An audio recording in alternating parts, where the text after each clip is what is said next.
আমরা আবার রাজপথে নামবো। আর জায়গা কোথায় হওয়া দরকার সেটা বাংলাদেশের ছাত্র সমাজ নতুন করে নির্ধারণ করবে। এখন আমাদের এই পীর সাহেবকে শুধুমাত্র একটি সুষ্ঠু নির্বাচন চাওয়ার জন্য রক্তাক্ত করা হয়েছিল জাতীয় পার্টির মতো একটি দালাল মেরুদণ্ডহীন বিবেকবোধহীন দল। আসসালামু আলাইকুম। কথাগুলো আসলে অন্য জায়গা থেকে শুরু করতে চেয়েছিলাম, কিন্তু আজকের এই মত বিনিময়ের যে একটি ছোট্ট সভা হচ্ছে, এখানে আসলে কথাগুলো যে জায়গা থেকে শুরু করতে চেয়েছিলাম সেখান থেকে না করে একটি ভিন্ন জায়গা থেকে শুরু করতে হচ্ছে। আজকে আমাদের এখানে একজন ব্যক্তি আসলে বলেছেন যে ডেমোক্রেটিক রাইটস এর কথা। ডেমোক্রেটিক রাইটস কাকে নিয়ে বলছেন? বলছেন আওয়ামী লীগ কিংবা জাতীয় পার্টির মতো দলকে নিয়ে। সবচেয়ে বড় কথা হচ্ছে, আমি সে সকল এই বাংলাদেশের এখন পর্যন্ত এই মুহূর্তে দাঁড়িয়ে যে ব্যক্তিত্বহীন, মেরুদণ্ডহীন, বিবেকবোধহীন কিছু মানুষ ডেমোক্রেটিক রাইটস এর কথা বলে, তাদের ওই ডেমোক্রেটিক রাইটস কখন ছিল, কোথায় ছিল যখন বিগত 16 বছর ধরে আমার এই বাংলাদেশের জনগণের ভোটাধিকার কেড়ে নেওয়া হয়েছে? তাদের ওই ডেমোক্রেটিক রাইটস গুলো কোথায় ছিল যখন বিগত 16 বছর ধরে বাংলাদেশের মানুষ কোনো একটি নির্দিষ্ট নির্বাচনে ভোট দিতে পারেনি? তাদের ডেমোক্রেটিক রাইট গুলো কোথায় ছিল যখন বিগত 16 বছর ধরে বাংলাদেশের প্রত্যেকটি রাজনৈতিক দলকে প্রত্যেক দিন ধ্বংস করার ছক কষা হয়েছে? তাদের ডেমোক্রেটিক রাইট গুলো কোথায় ছিল এতদিন ধরে যখন এই বাংলাদেশ থেকে হাজার হাজার কোটি টাকা লুটপাট করা হয়েছে? আমরা দেখেছি ওই আওয়ামী লীগের যে ভূমিমন্ত্রী, সে কানাডায় নাকি 360টি বাড়ি করেছে। তার শরীরের প্রত্যেকটি হাড়কে যদি এক একটি বাড়িতে এক একটি কবর হিসেবেও রাখা হয় তার মৃত্যুর পরে, তারপরও তার 360টি বাড়ির প্রয়োজন নেই। কিন্তু এই যে এত হাজার হাজার কোটি টাকা এদেশের জনগণের লুটপাট করা হয়েছে, শোষণ করা হয়েছে, যেটা ওই পশ্চিম পাকিস্তানের শোষণকেও ছাড়িয়ে যায়, তখন তাদের এই ডেমোক্রেটিক রাইটসটি কোথায় ছিল? এই যে বিগত 16 বছরে এই বাংলাদেশে যখন দাড়ি টুপি দেখে যে কাউকে জামাত শিবিরের ট্যাগ দেওয়া হয়েছে, যখন একটি গঠনমূলক সমালোচনা দেখে বিভিন্ন জনকে গুম করা হয়েছে, খুন করা হয়েছে, হত্যা করা হয়েছে, তখন তাদের এই ডেমোক্রেটিক রাইট গুলো কোথায় ছিল? তাদেরকে বলতে হবে তাদের ডেমোক্রেটিক রাইট গুলো কোথায় ছিল। তাদেরকে আমাদের এই বাংলাদেশের মানুষের কাছে জবাবদিহি করতে হবে। আওয়ামী লীগের মতো একটি ফ্যাসিস্ট দল যে বিগত 16 বছরে একটার পর একটা নির্বাচনে বাংলাদেশের মানুষের ভোটাধিকার কেড়ে নিয়েছে, এবং যখন ওই নির্বাচনকে বৈধতা দেওয়ার অবৈধ চেষ্টা করেছে, তখন তাদের বিবেকবোধ কোথায় ছিল? বাংলাদেশের সকল রাজনৈতিক দল ফ্যাসিস্ট আওয়ামী লীগ বাদ দিয়ে বাকিরা যখন এক হলো এবং এই ভণ্ড নির্বাচন পরিত্যাগ করলো, তখন তারা এই জাতীয় পার্টির মতো বিবেকবোধহীন একটি দল ওই আওয়ামী লীগকে একদম এই যে অপচেষ্টা, সেই অপচেষ্টার ন্যূনতম বৈধতা দেওয়ার চেষ্টা করেছে। তারা হচ্ছে এই বাংলাদেশে বিদ্যমান এই মুহূর্তে সবচেয়ে সুবিধাবাজ, মেরুদণ্ডহীন, বিবেকবোধহীন ভণ্ড একটি দল। তারা তারা বিগত 16 বছরে শুধু ক্ষমতা পিপাসু আওয়ামী লীগকে ক্ষমতায় রাখতে নিজেরাও নিজেদেরকে ক্ষমতা পিপাসু দল হিসেবে জাহির করেছে। তারা শুধুমাত্র ওই বিরোধী দলের কিছু সুবিধা নেওয়ার জন্য, ক্ষমতায় থেকে কয়েকটি এমপি ইলেকশন করার জন্য ওই নির্বাচনগুলোকে বৈধতা দেওয়ার চেষ্টা করেছে। যদি তারা বাকি দলগুলোর মতো গার্ডস দেখিয়ে ওই নির্বাচন থেকে দূরে থাকতো, আওয়ামী লীগ বহির্বিশ্বে নিজেকে যতটা বৈধতা দেওয়ার চেষ্টা করেছিল এই নষ্ট নির্বাচনের পরে, তারা কখনোই পারতো না। এই জাতীয় পার্টি সেই সুযোগটি করে দিয়েছে। আমরা আমাদের জায়গা থেকে বৈষম্য বিরোধী ছাত্র আন্দোলন স্পষ্ট করে বলি, আমরা অবশ্যই চাই বাংলাদেশে যে রাজনীতিবিদ যারা রয়েছে, বাংলাদেশে যারা রাজনৈতিক দল রয়েছে, তাদের মধ্যে একটি শ্রদ্ধার সম্পর্ক তৈরি হোক। বারবার এমন গোল টেবিল বৈঠক হোক, আলোচনা হোক, পক্ষে বিপক্ষে যে কোনো একটি বিষয়ে যুক্তি হোক। কিন্তু সেখানে এই ফ্যাসিস্ট আওয়ামী লীগের অন্যতম দোসর জাতীয় পার্টি সহ যেই 14 দল বা বিভিন্ন দলের যেই নেতাকর্মীরা সেদিন 5ই আগস্টের অভ্যুত্থানের পূর্বে ওই গণভবনের সামনে সংবাদ সম্মেলন করে আমাদেরকে রাজাকার বলে অভিহিত করেছিল, আমাদেরকে পাকিস্তানের প্রেতাত্মা বলে অভিহিত করেছিল, আমার 2000 ভাই বোনের জীবন কেড়ে নেওয়ার জন্য, হত্যা করার জন্য যারা সবচেয়ে বড় ভূমিকাটি পালন করেছিল, আমার 1.5 লক্ষ ভাই বোনকে রক্তাক্ত করার জন্য যারা পিছন থেকে নেতৃত্ব দিয়েছিল, তাদেরকে নিয়ে এক টেবিলে কোনোদিন এই বাংলাদেশে বৈঠক হতে পারে না। আমাদের জায়গা থেকে একটু স্পষ্ট বার্তা আমরা আপনাদেরকে জানতে চাই। আপনারা এখনো সরকারি হসপিটালগুলোতে যান, আপনারা দেখবেন, আমি যদি আমার ফোনের ওয়ালপেপারটি আপনাদেরকে দেখাই, আমার ফোনের ওয়ালপেপারে একটি এক্সরে ছবি রয়েছে।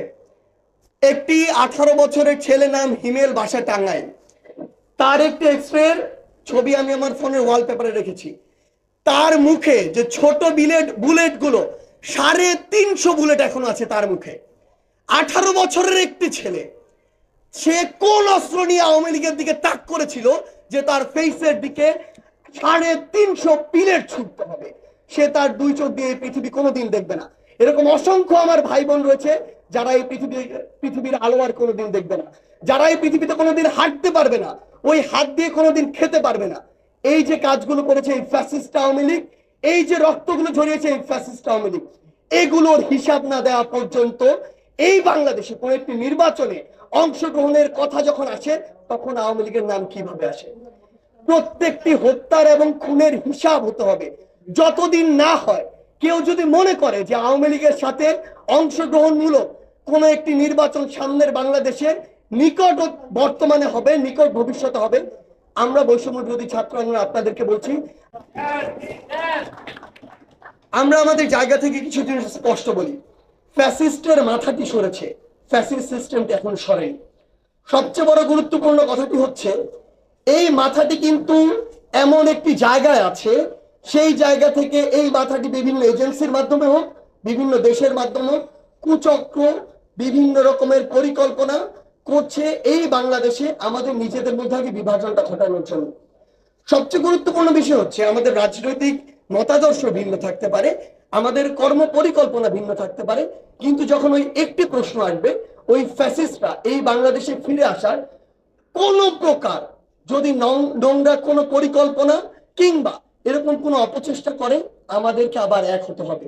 বৈষম্য বিরোধী ছাত্র আন্দোলন এই প্ল্যাটফর্ম ডাক দিবে, যেভাবে সেদিন ডাক দেওয়ার ফলে 5ই অগস্টে আপনারা নেমেছিলেন, 3 অগস্টে নেমেছেন, 4 অগস্টে নেমেছেন, এভাবে নামতে হবে। এটা যদি 5 মিনিটের একটি অ্যানাউন্সমেন্টে হয়, 5 মিনিটের অ্যানাউন্সমেন্টে আমাদের সবাইকে আবার রাস্তায় নামতে হবে। আমাদের জায়গা থেকে স্পষ্ট কিছু কথা রয়েছে। বিগত 3টি নির্বাচনের নামে এদেশে শুধুমাত্র একটি ভণ্ডামি হয়েছে। বিগত 3টি নির্বাচনকে এই বাংলাদেশে অবশ্যই অবৈধ ঘোষণা করতে হবে।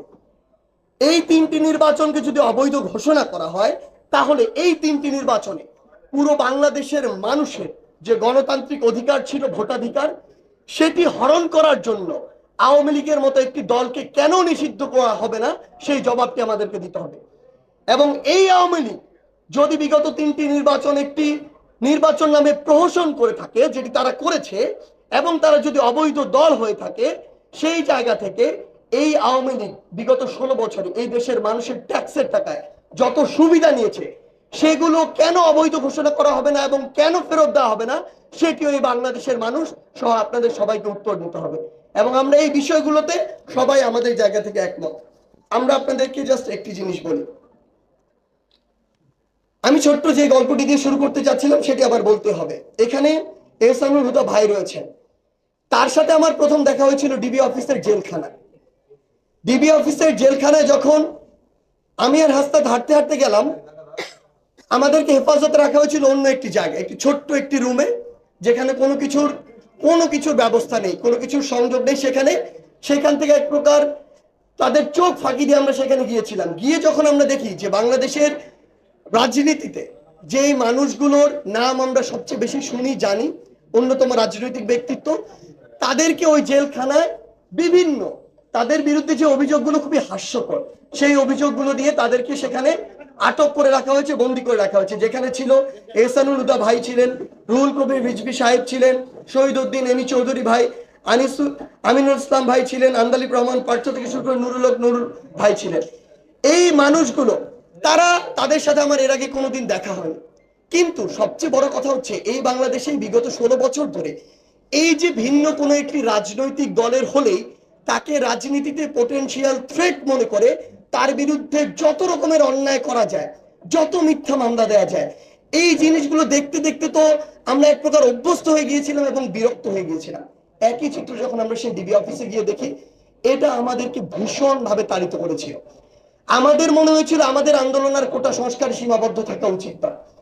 কারণ এই যে শুধুমাত্র কোনো একটি যৌক্তিক আন্দোলন হচ্ছে, সেই আন্দোলনে বাংলাদেশের ছাত্ররা রাস্তায় নেমেছে, তার জন্য যখন আমাদেরকে ডিজিএফআই এর কাছে নেওয়া হয়, ডিবির কাছে নেওয়া হয়, এনএসআই ডাকে, স্পেশাল ব্রাঞ্চ ডাকে, পুলিশ নিয়ে যায়, এবং সবশেষে যখন দেখি যে বিভিন্ন রাজনৈতিক দলের বিভিন্ন নেতৃবৃন্দকে সেখানে নিয়ে যাওয়া হয়, তখন মনে হয়েছিল আজকে এটা তার সাথে হচ্ছে, কালকে আরেকজনের সাথে হবে, অন্যদিন আরেকজনের সাথে হবে, এবং সবশেষে রেজাল্ট কি হবে?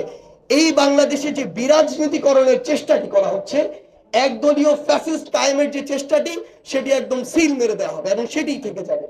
সেই জায়গা থেকে, সেই ডিবি অফিস থেকে বের হয়ে আমি প্রথম লিখেছিলাম যে আমাদের যে আন্দোলন, যে লড়াই, সেটি চলবে।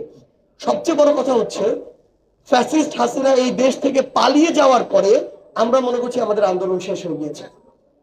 কিন্তু আজকে দেখেন, আমরা আসলে আমাদের অভিজ্ঞতার ঘাটতির জায়গা থেকে এবং আমাদের 5 তারিখের পূর্ববর্তী সময় আমরা যেমন ঐক্যবদ্ধ ছিলাম, পরবর্তী কিন্তু আর সেভাবে ঐক্যবদ্ধ থাকতে পারিনি।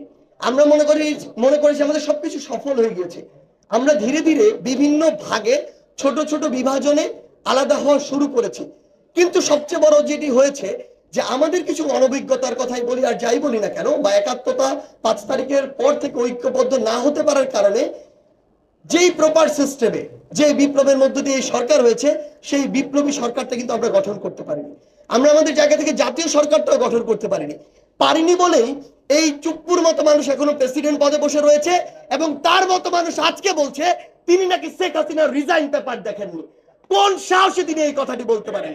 শেখ হাসিনার রিজাইন পেপার যদি তিনি নিজের না চোখে দেখেন, তাহলে তার বিরুদ্ধে কি করা দরকার, কি ব্যবস্থা নেওয়া দরকার, এবং যারা দেখেও এই বাংলাদেশে অনেক কিছু না দেখার ভান করছে, তাদেরকে আমরা স্পষ্ট করে বলে দিতে চাই, হাইকোর্ট থেকে অনেকেই অনেক কিছু নতুন করে চিন্তা করছিল, সচিবালয় থেকে অনেকে অনেক কিছু নতুন করে চিন্তা করছিল, বিভিন্ন অফিস থেকে অনেকে অনেক কিছু নতুন করে চিন্তা করছিল বাংলাদেশকে নাকি ব্ল্যাক আউট করা হবে। জাস্ট স্পষ্ট কথা, আমরা এখনো বিশ্বাস করি আমাদের জায়গা থেকে যে আমাদের মধ্যে ছোট ছোট মনোমালিন্য থাকতে পারে, ছোট ছোট বিভাজন থাকতে পারে, কিন্তু যখন পুরো দেশের স্বার্থ আবার সামনে দাঁড়িয়ে যায়, আমার ওই হাসপাতালে যে ভাইগুলো এখনো খুঁড়িয়ে খুঁড়িয়ে হাঁটছে, যে ভাইগুলো হাত হারিয়েছে, একটি চোখের আলো হারিয়েছে, তারা এখনো জীবন দিতে রাস্তায় আমার জন্য প্রস্তুত আছে। সো এরকম যারা কুচিন্তা অপচিন্তা করছে, তাদেরকে আমরা আমাদের জায়গা থেকে জাস্ট হুঁশিয়ার করে দিচ্ছি।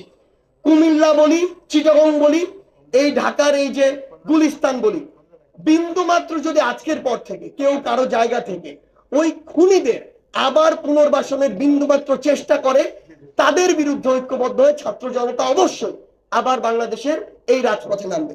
আপনাদের জায়গা থেকে, আমার জায়গা থেকে, আপনাদের প্রতি আমাদের জায়গা থেকে একটি অনুরোধ আছে। অনুরোধ হচ্ছে এই বাংলাদেশের অভ্যন্তরীণ সরকার ভালোভাবে কাজ করা এবং অভ্যন্তরীণ সরকার একটি সুষ্ঠু নিরপেক্ষ নির্বাচন দিয়ে জনগণের সরকারকে বাংলাদেশে এনে দিয়ে একটি স্থিতিশীল অবস্থায় নিয়ে যাওয়া, এই দুইটির সাথে আমাদের সবার এবং রাষ্ট্রের জনগণের গুরুত্বপূর্ণ কিছু স্বার্থ আছে। নাসির ভাই যে কথাটি বললেন যে এখনো আমরা দেখছি বাংলাদেশের বিভিন্ন জায়গায় নতুন করে আবার চাঁদাবাজির একটি প্রক্রিয়া, নতুন করে আবার সিন্ডিকেট তৈরির একটি প্রক্রিয়া, নতুন করে আবার ক্ষমতার অপব্যবহার তৈরির একটি প্রক্রিয়া, মিথ্যা মামলা দেওয়ার প্রক্রিয়া, আবার ওই আদালত প্রাঙ্গণে ঘোরার একটি প্রক্রিয়া। সবচেয়ে বড় কথাটি হচ্ছে এই প্রক্রিয়াগুলো চলতে যদি থাকে, তাহলে যে জিনিসটি হবে, বাংলাদেশের মানুষ এই অভ্যুত্থানে নেমে এসেছে কিন্তু 16 বছরের ওই দুঃশাসন থেকে, মানুষের দেয়ালে পিঠ থেকে গিয়েছিল, মানুষ রাস্তায় নেমেছে কারণ এটি সবাই এই বিষয়ে একমত হয়েছিল। এখন সবচেয়ে বড় কথা হচ্ছে যেই করাপ্টেড সিস্টেমগুলোর কারণে মানুষের দেয়ালে পিঠ থেকে গিয়ে মানুষ রাস্তায় নামতে বাধ্য হলো, সেগুলো যদি কোনোভাবে আবার ওই সিস্টেমগুলো পুনর্বাসিত হয় এবং মানুষ আবার ভোগান্তিতে পড়ে, যার প্রভাবে কোনো ব্যক্তি হোক, গোষ্ঠী হোক, দল হোক, যার প্রভাবেই এই সিস্টেমগুলো নতুন করে জেগে ওঠার চেষ্টা করছে, সবচেয়ে বড় সমস্যাটি যেটি হবে, মানুষ আবার দুইটি ঘটনা ঘটবে। এক, এই সরকারের উপর সবচেয়ে বেশি বিরক্ত হয়ে যাবে, মানুষ রাস্তায় নেমে আসার পরে অভ্যুত্থান হওয়া, পরিবর্তনের যে আকাঙ্ক্ষা, সেটির উপর আস্থা হারাবে। এটি যদি আস্থা হারায়, আমাদের মধ্যে যদি এই বিভাজন তৈরি হয়, আমরা যদি এই ছোট ছোট স্বার্থগুলোকে বেশি প্রাধান্য দিই জনগণ এবং রাষ্ট্রের পূর্বে, তাহলে মানুষ রাস্তায় নেমে আসার যে আস্থা এবং স্পৃহাটি হারাবে। সবচেয়ে বড় কথা হচ্ছে দায়গুলো যাচ্ছে অন্তর্বর্তীকালীন সরকারের উপরে। অন্তর্বর্তীকালীন সরকারের উপরে যদি এই দায় যায়, অন্তর্বর্তীকালীন সরকারের উপর মানুষ যেমন এই আস্থাটি হারাবে, ওই ফ্যাসিস্টের দোসররা যারা এখন সোশ্যাল মিডিয়া থেকে বিভিন্ন জায়গায় মাথা উঁকি দেওয়ার বিষ দাঁত সামনে নিয়ে আসার চেষ্টা করছে, তারা আমাদের বিভাজনটা আরো বড় করবে। আমরা বিভাজিত হয়ে নিজেরা নিজেদের মধ্যে লাগবো, তারা এসে কোনো একটা চক্রান্ত করে আমাদের এখানে একটি পাল্টা অভ্যুত্থান ঘটানোর চেষ্টা করবে। সো আলটিমেটলি আমরা এই মুহূর্তে যদি ওই সিস্টেমগুলো আবার ফিরিয়ে এনে মানুষের মধ্যে বিরক্তির সৃষ্টি করি, মানুষের আস্থার ওই জায়গাটি যেটি সেটিতে সংকট তৈরি করি, নিজেরা বিভাজিত হই, দলাদলি শুরু করি, অন্তর্বর্তীকালীন যে আমাদের সরকার সেটি যদি ঠিকমতো কাজ না করতে পারে, দিন শেষে পুরো সিস্টেমটি যদি কলাপস করে একটি সুষ্ঠু নির্বাচনের পূর্বে, আমরা এখানে যারা বসে রয়েছি আমাদের জন্য নতুন করে আবার হাজার হাজার আয়নাঘর তৈরি হবে। আগে তো সোজা করে ঝুলানো হতো, এখন উল্টা করে ঝুলানো হবে, কারণ এরা আসলে বসে আছে ওই সময়টির জন্য। তাই আপনাদের কাছে বিনীত অনুরোধ, আমরা যেই দলেরই থাকি, যেই মতেরই থাকি না কেন, এই বাংলাদেশে একটি সুষ্ঠু নির্বাচন হয়ে জনগণের সরকার ক্ষমতা আসার পূর্ব পর্যন্ত যেই সিস্টেমগুলো দিয়ে বাংলাদেশের মানুষ এতদিন নির্যাতিত হয়েছে, নিপীড়িত হয়েছে, সেই সিস্টেমগুলো যেন রিপিটেশন না হয়। যদি হয় আপনাদের আস্থার সংকট তৈরি হবে, আমাদের উপরে আস্থার সংকট তৈরি হবে। বাংলাদেশের আগামীর যে রাজনৈতিক দলগুলো যারা জনগণের জন্য কাজ করতে চায়, এই পরিকল্পনা, চিন্তা, স্পিরিট নিজেদের মধ্যে আছে, তাদের প্রতি আস্থার সংকট তৈরি হবে। বিশ্বাস করুন, এই যে একটা দেশ ছাড়ার ট্রেন্ড তৈরি হয়েছিল, সেই ট্রেন্ডের দিকে আরো অনেক বেশি ধাবিত হবে। দিন শেষে অন্তর্বর্তীকালীন সরকার যেমন আমরা গঠনমূলক সমালোচনা করব, সকল প্রকার প্রশ্ন করব, গঠনমূলক সরকার, অন্তর্বর্তীকালীন সরকারকে সঠিক পথে পরিচালিত করার জন্য আমাদের জায়গা থেকে যত পরামর্শ দেয় সেগুলো দেওয়ার চেষ্টা করব। একইভাবে এই সরকারকে যেন ওই ফ্যাসিস্টরা চক্রান্ত করে শেষ না করতে পারে, সেই দায় কিন্তু আমাদের, সেটিও আমাদের জায়গা থেকে আমাদের রক্ষা করতে হবে। সবশেষে শুধু আপনাদের একটি কথাই বলি, আমাদের জায়গা থেকে আমাদের মনে হয় আমাদের ঐক্যবদ্ধ হওয়ার ডাক আবারও আসতে পারে, হয়তো আসবে। আমরা যদি একসাথে থাকি তাহলে আমরা এমন ফ্যাসিস্ট আজকে এবং আগামীতে অবশ্যই আমাদের জায়গা থেকে প্রতিরোধ করতে পারবো। যদি না করতে পারি, এই বাংলাদেশ নিয়ে দ্বিতীয় স্বাধীনতার পরে যে স্বপ্ন আমরা দেখছি, সেই স্বপ্ন আসলে অঙ্কুরে বিনষ্টিত হবে। কিন্তু আমরা আমাদের জায়গা থেকে বিশ্বাস করি, যতদিন আমাদের দেহে রক্ত আছে, প্রাণ আছে, আমরা যে আমাদের জীবন দেওয়ার জন্য প্রস্তুত হয়ে রাস্তায় নেমেছিলাম, এখনো জীবন দিতে প্রস্তুত। আমরা বিশ্বাস করি আপনারাও আমাদের সাথে আবার ঐক্যবদ্ধ হয়ে সে রাস্তায় নামতে সবসময় প্রস্তুত থাকবেন। ইনশাআল্লাহ আপনাদের সাথে আমাদের দেখা হবে, হয় বিজয়ে অথবা কোনো সংগ্রামে, রাজপথে। ধন্যবাদ সবাই।